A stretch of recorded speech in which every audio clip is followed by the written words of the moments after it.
Welcome back to my YouTube channel. So for today's video meron po tayong i-update. Itong loan app na to talagang pop-up siya ng pop-up o yung kanyang ads ay talagang pop-up ng pop-up sa YouTube. Ka-update na lang nitong January 2025. So ngayon ating aalimin ano nga bang pagbabago ang naganap dito sa loan app na to. Tumaas ba yung kanyang interest? Bumaba ba?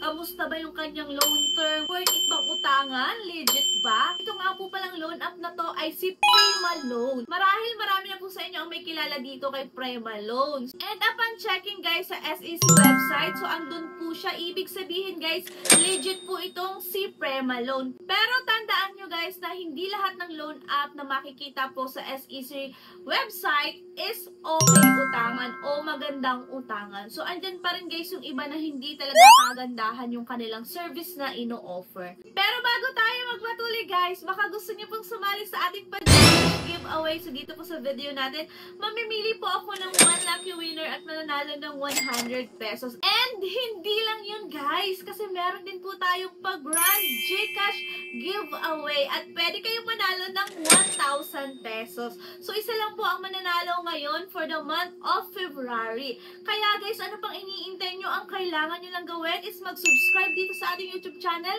i-like itong video at mag-iwan ng comment dyan sa comment section para mapasali po kayo sa ating pa-GCash giveaway and pwede po kayong manalo. Ang announcement is every Sunday. Kaya naman guys, abang-abang lang po kayo sa ating community tab.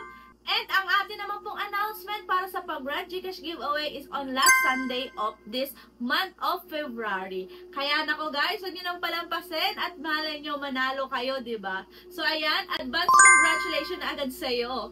So guys, balik na po tayo dito kay Prema Loan. So si Prema Loan po is pwede po nating ma-download sa Google Play Store. And ito nga pong si Prema Loan, online peso lending, is under po ni Prema Fintech Philippines Lending Corporation. And as of now, meron po siyang 4.8 stars and 48k reviews. Base nga guys, dito sa kanyang ads, pwede na po tayo makahiram ng up to 5,000 pesos. So dati guys, ang nandito is 50,000 pesos. So medyo bumaba siya ha. You only need one government issued ID, and also guys, you can increase your credit limit with reborrowing. Easy transaction with GCash and other cash out option. And guys, ito ang gustong-gusto ko dito sa kanilang ads, pero hindi ko alam guys kung ito ba is totoo o hindi. So dito sabi niya, no harassment, goodwill reminders only. May goodwill siya dito guys. So hindi naman daw sila nang haharas. Pero guys, sa mga nakatry, kamusta? Wala ba talagang harassment dito kay Prema Loan? So ayan, and i-open na nga natin itong si Prema Loan. But before that, disclaimer lamang po muna tayo. Hindi po tayo agent or promoter nito ni Prema Loan ha. Nag-share lang po tayo ng ating personal experience ng paglo-loan dito at para po makapagbigay tayo ng information and also awareness na din po, lalong-lalo na sa mga kapwa ko nangungutang dyan online. Hanapin ng this online lending application guys, privacy policy na po agad ang bubungad sa atin. So ayan guys, ito po yung kanyang mga i-access. SMS, installed application, information, camera, data, storage. So ayan guys, i-agree ko lang to para po tayo is makapagpatuloy. I-allow lang po natin itong mga pinapa-allow dito ni Prema Loan. Kasi kung hindi po natin ito i-allow guys, hindi po tayo makakapagpatuloy ng paglo-loan dito. And dito nga guys, sa kanyang dashboard ha, up to 15,000 pesos ang kanyang highest loan amount. Pero naku guys, tandaan nyo po, lalong-lalo na sa mga first time nangungutang, hindi po natin yan makukuha o hindi po yan i-offer sa atin pag first time po tayong manghihiram sa any online lending application.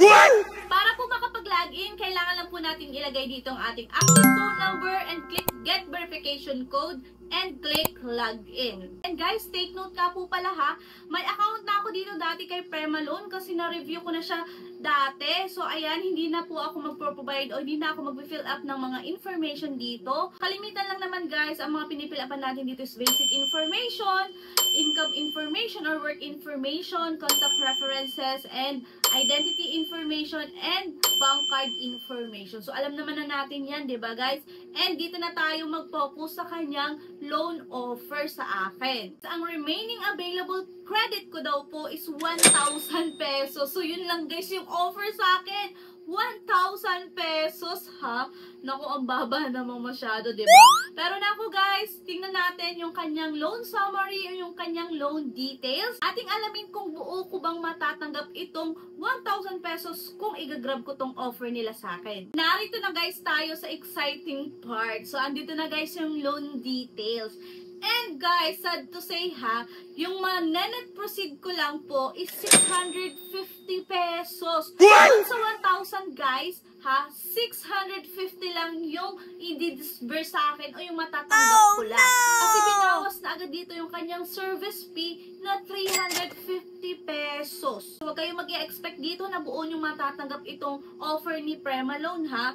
And dito meron daw po siyang loan term na 91 days. Sa 1,000 pesos is 1,024 pesos po yung aking repayment amount. Meron na po siyang interest na 24 pesos. So, ayan. So, nabawas na guys yung 350 pesos. And pag magbabayad ako, 1,024 po yung aking babayaran. In terms naman guys sa kanyang repayment amortization, so guys, after 7 days magbabayad na po tayo ng first installment natin. So bali dito guys, meron po siyang 7 installment. So ibig sabihin, 7 beses po tayong magbabayad dito for installment. And sa unang pagbabayad natin guys, so nag-apply po ako ngayon February 11, 2025. And ang unang date po ng pagbabayad ko is on February 17, 2025. And ang babayaran ko is 717 pesos. Next is 154 pesos. Third installment po is 72 pesos, 21, 21, 21, and 18. So, ayan guys, kung nakikita nyo naman dito, ayan po yung kanyang repayment amortization schedule. Additional information lang po guys ha, dati po yung kanyang effective monthly rate is 10.65%. Ngayon guys, nako, tumaas siya ha. Naging na po siyang 12.33%. So, ibig sabihin guys, mas tumaas po yung kanyang rate. Diba guys, meron ako sa inyong sinabi kanina na gustong-gusto ko sa kanilang ads, which is no harassment, goodwill reminders daw only. Pero nung i-check ko guys yung kanilang mga review, so meron dong nagbigay ng comment. So ito, babasahin ko sa inyo ha. Sabi ni Shal R, not recommended, they harass their client on the due date of my first payment. I received a text message threatening me that they will tag me on Facebook, saying that they only have my selfie and ID and loan contract to help them in embarrassing me when they contact my friend. I have a due date today for this app only. I know the sender is undeniably them. So, ayan. So, naku guys, hindi to yung kanilang na no harassment daw. Hindi naman niya ito ibibigay o hindi siya magbibigay ng review kung hindi niya talaga naranasan, diba? Kaya guys, ingat-ingat lang din kayo dito kay Prema Loan. So, walang pagbabago sa kanya. Hindi siya gumanda. Hindi gumanda yung kanilang offer. Nako. Kaya ngayon guys, hindi ko pa rin siya i-recommend para sa inyo.